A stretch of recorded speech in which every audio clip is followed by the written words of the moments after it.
Jimmy Stewart, a remarkably fortunate fella. For decades, James Stewart has stood as one of Hollywood's purest symbols of kindness, humility, and old-world decency. The gentle voice, the earnest stammer, the man who could play a small-town dreamer in It's a Wonderful Life, then turn around and stare danger in the eye in Vertigo, or the man who shot Liberty Valance. He was the American everyman, steady, sincere, impossible not to love. So when modern headlines started whispering about a supposed list, James Stewart's 6 most evil actors, it felt absurd, almost offensive. Stewart, the quiet World War II veteran who flew combat missions and still sent handwritten thank you notes, a man who rarely raised his voice and almost never spoke badly of anyone. If Hollywood ever had a gentleman, it was him. But legends don't rise without shadows. Behind the warmth, there were insecurities, bruised egos, moments of disappointment, and painful misunderstandings. And yes, a few professional relationships that didn't go the way fairy tales are written. Tonight, we peel away the gossip, the tabloid inventions, and the clickbait headlines. We explore not villains, but human moments. Not evil but ego, doubt, pride, regret, and growth.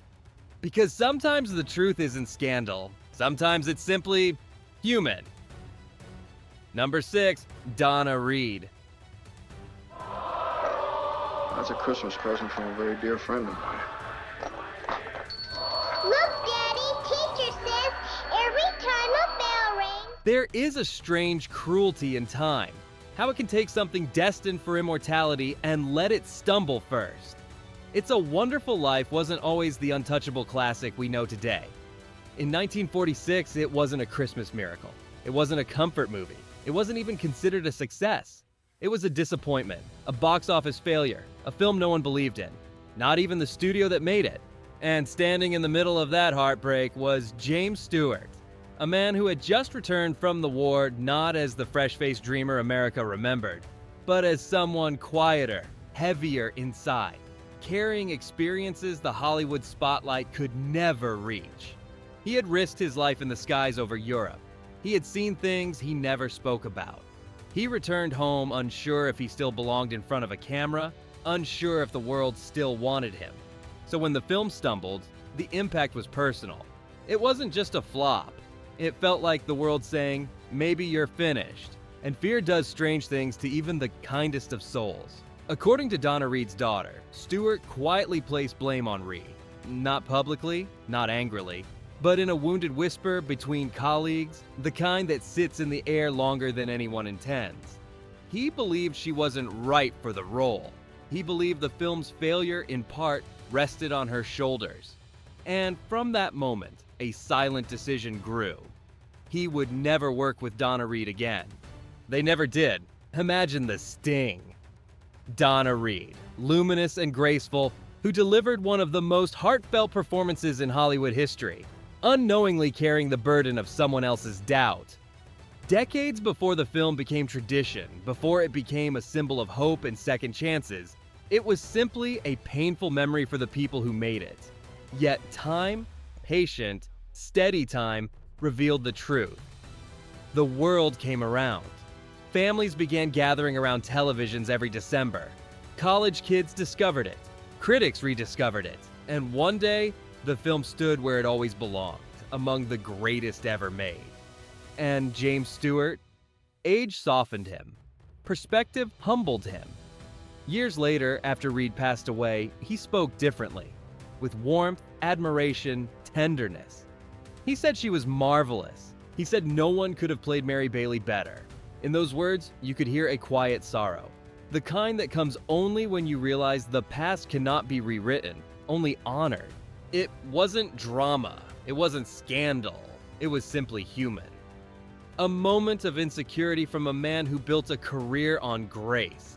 A reminder that even good people falter when fear whispers loud enough. There was no evil here, just pressure, just hurt, and eventually gratitude. Because sometimes love for a story comes too late. Sometimes the world needs years to see greatness, and sometimes even the gentlest souls learn their lessons in hindsight. Do you think success changes how we judge others? Or does failure reveal who we really are? Number 5. Maureen O'Hara.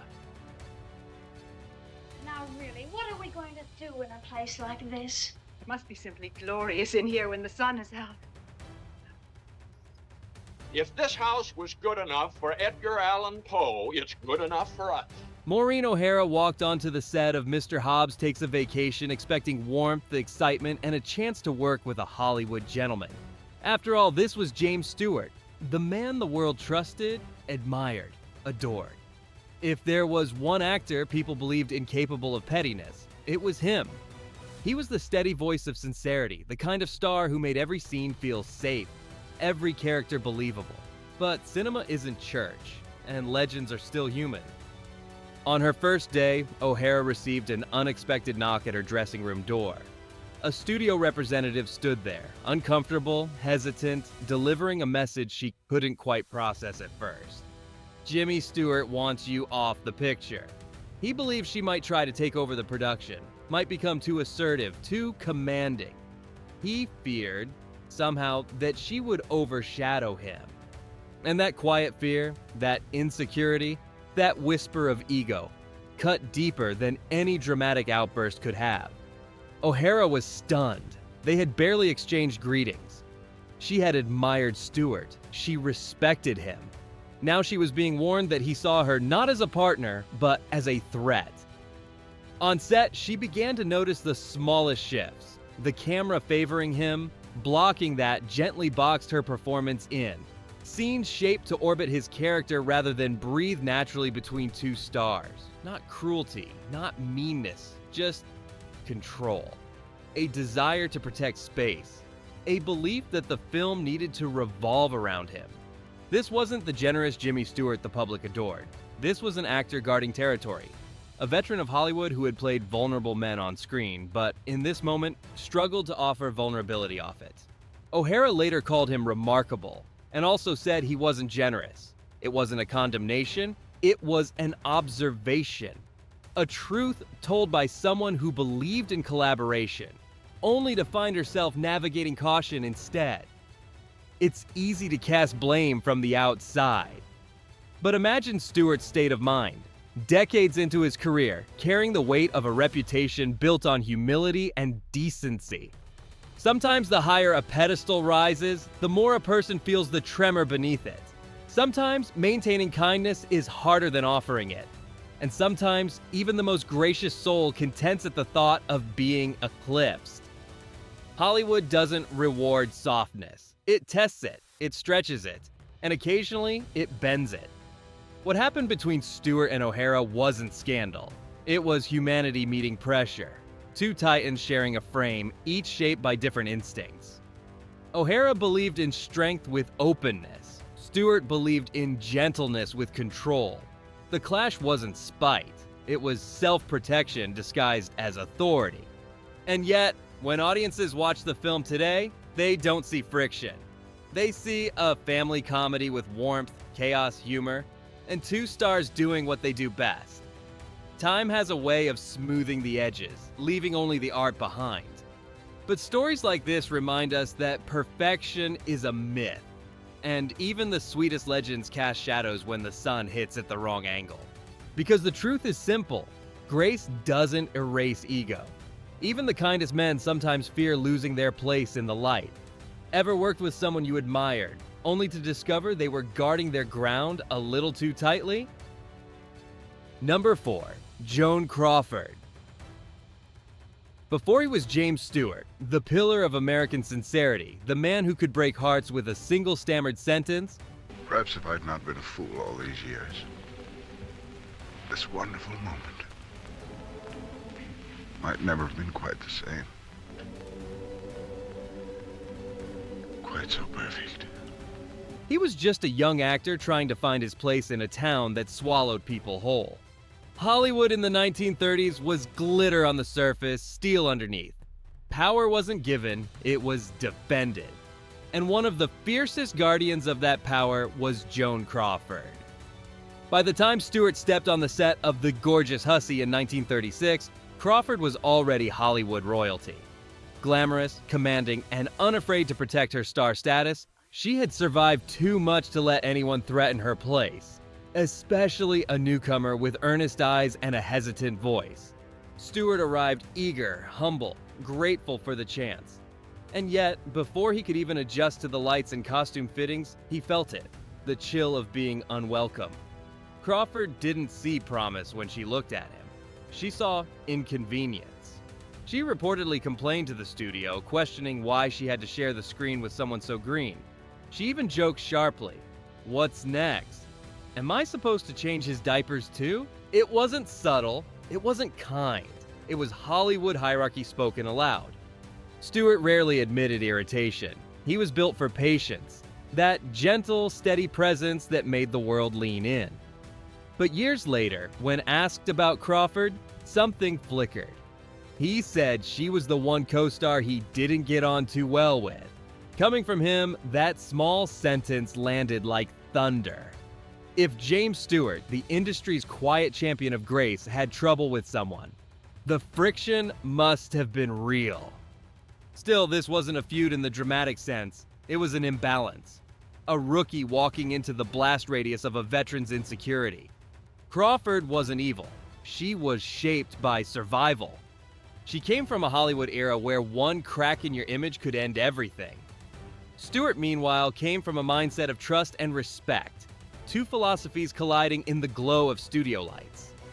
And here's the irony time loves to play with. Stewart became the bigger legend, the one movies are still shaped around, the one audiences still quote, the one who remained a symbol of authenticity decades after the camera stopped rolling. Crawford's star, though still respected, carries a different tone now, one of struggle, defense, and a kind of fragility masked as elegance. But back then, she held the crown, and Stewart, still learning how to stand tall in fame's shadow, felt the sting of being dismissed by someone already shining at full wattage. Yet, even in remembering it, he didn't spit venom or throw stones. He simply said they didn't get along. Nothing more. That was Stewart's way. Not silencing the truth, but refusing to sharpen it into a dagger. In Hollywood, some rivalries explode. Others simmer quietly and fade into the quiet pages of memoirs and interviews. This one was the latter. A moment in time when two stars met at different emotional temperatures, one defending her throne, one discovering his future. Because even legends have beginnings, and sometimes beginnings bruise. Ever walked into a room where someone decided who you were before you spoke a word? Number 3. Henry Fonda. When politics nearly broke brotherhood. If Hollywood ever carved a statue for friendship, the names James Stewart and Henry Fonda would be etched side by side. Solid, respectable Republican business. That's what makes America, Harley. My folks were Democrats, John. Yeah, and look where it got you. Two tall, quiet men with eyes that had seen war and hearts that preferred peace. They shared an apartment in their early days, shared hopes when the phone didn't ring, shared laughs when fame felt like an impossible dream. They built a bond not in spotlight, but in struggle, the kind of bond actors only find before Hollywood decides who matters. But friendship isn't made of fairy dust. It is tested by life, and sometimes by belief. The 1940s weren't just movie premieres and patriotic posters.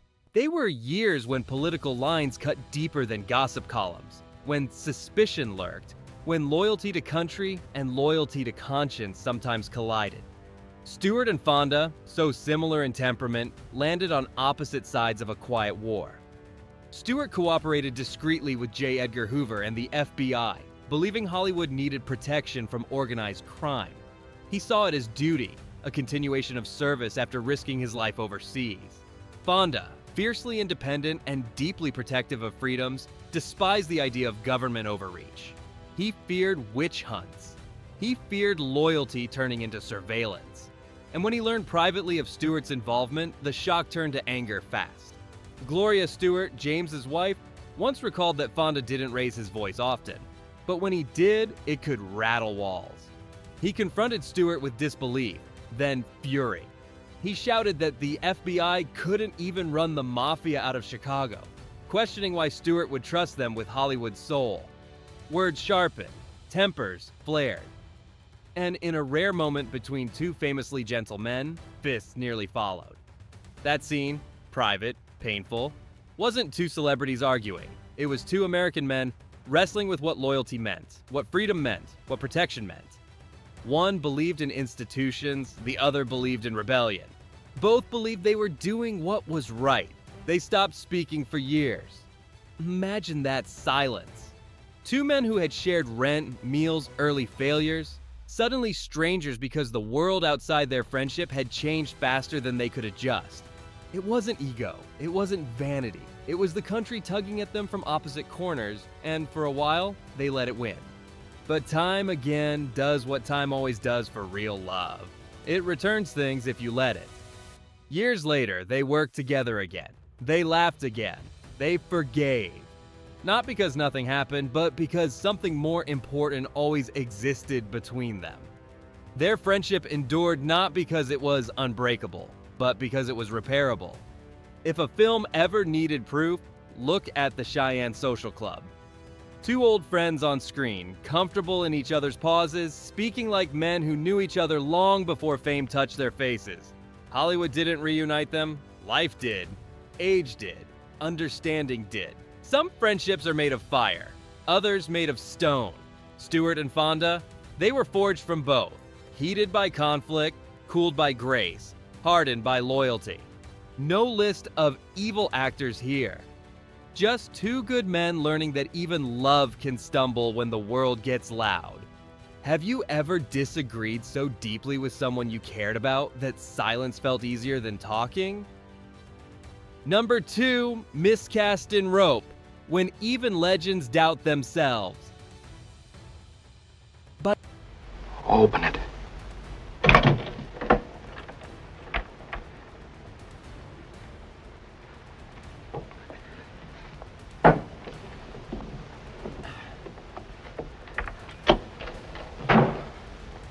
by 1948, James Stewart was already a towering figure in Hollywood. The man with the warm voice, the sincere gaze, the ability to turn vulnerability into strength and make audiences feel like they were watching a neighbor, not a star. He didn't just act, he reassured, he grounded, he calmed the world simply by being himself. And then Alfred Hitchcock handed him a role that asked him to be someone else entirely. Rope, the bold experimental thriller shot almost like a stage play, demanded coldness, cynicism, a mind sharper than emotion, a presence dark enough to haunt a room. Stewart played Rupert Cadell, a philosophical professor who unintentionally inspires two young men to commit a murder. It was cerebral, harsh, detached, a long way from the tender optimism that lived in Stewart's bones. Hitchcock believed in him. The studio trusted him. The script challenged him.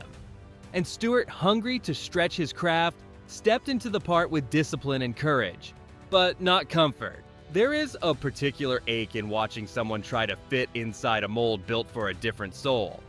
Stewart knew gentleness. He knew moral clarity. He knew the quiet ache of good men wrestling with life. But cruelty, intellectual arrogance, detached superiority, those weren't his natural instruments. As filming progressed, critics would later note something odd. The tension in Stewart's performance wasn't the sly tension Hitchcock intended. It was the tension of a man reaching past where his heart lived. Not bad acting. Good acting against the grain of who he was. Stewart felt it too. Years later, long after Rope became admired for its daring technique, Stewart confessed he believed he had been miscast. He never blamed Hitchcock. He never blamed co-stars Farley Granger or John Dell. No quiet resentment, no whispered critique, just introspection. A simple, honest truth. He didn't think he belonged in that story. Hollywood loves ego. Stewart lived in humility. And think about what that means.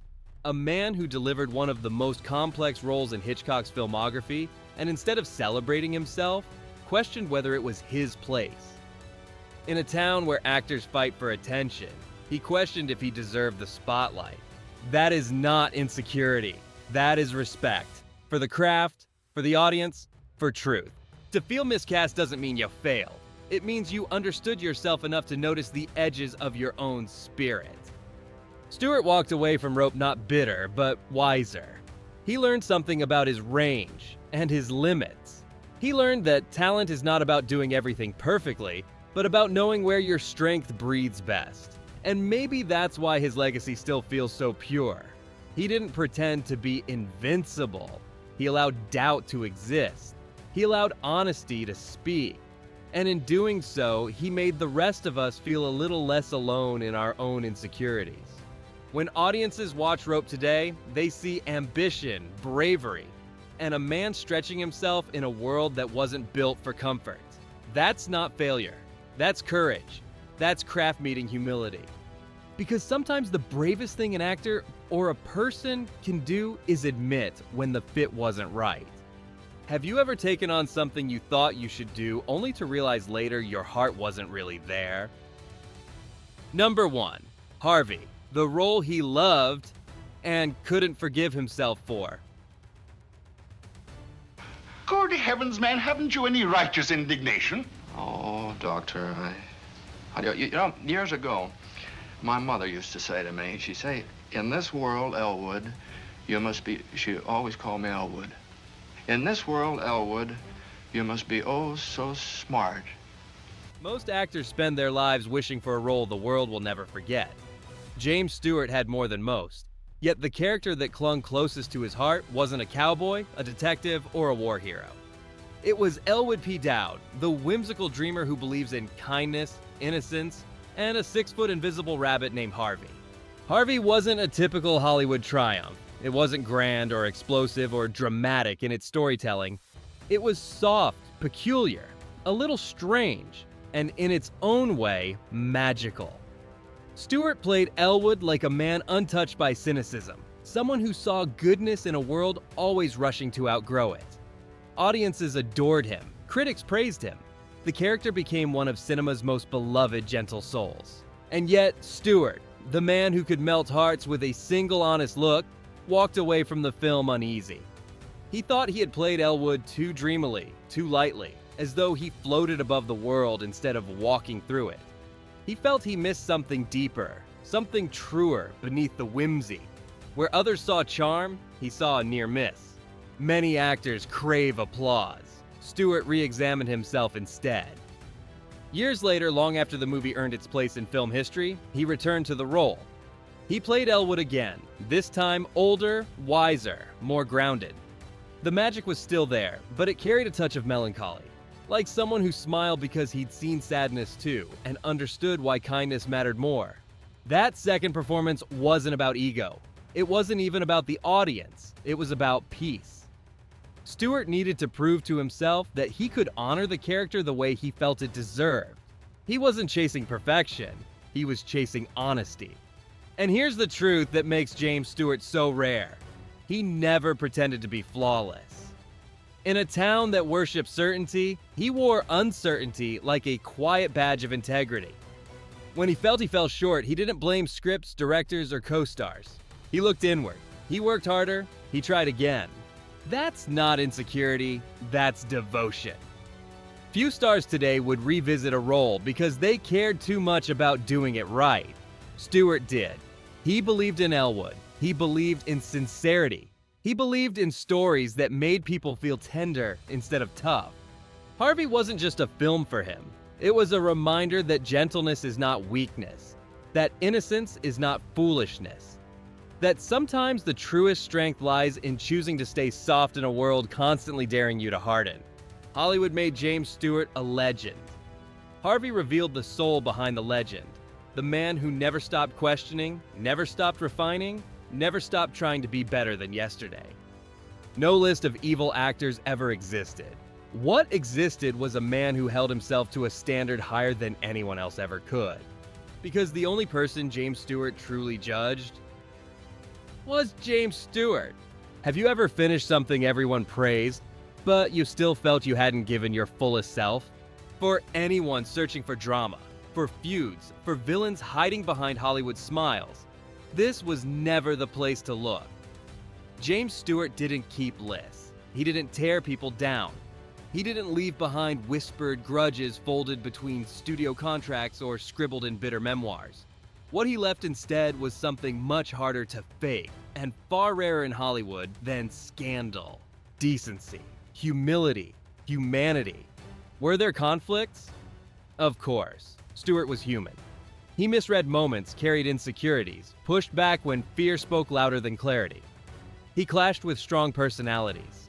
He doubted himself more than he doubted others.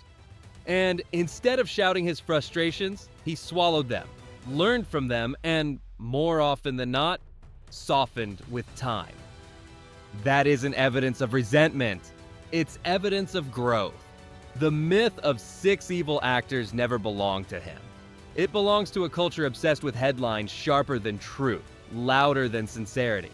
Stewart never had enemies. He had lessons. He didn't condemn people. He looked inward first. Maybe that's why his legacy feels untouchable. Not because he was perfect, but because he tried to be good. In a world where many chase importance, he chased integrity. In an industry that rewards noise, he chose quiet conviction. James Stewart didn't leave us a list of villains. He left us a reminder. Character isn't measured by who you call evil, but by how you handle disappointment, disagreement, doubt, and your own reflection. So when the movie lights dim, when memory softens into legend, and when his voice echoes once more in those black and white reels of hope and heartbreak, let's remember not who he criticized, but who he aspired to be. A man who didn't demand goodness from others. He practiced it himself. And maybe that's the only list worth keeping.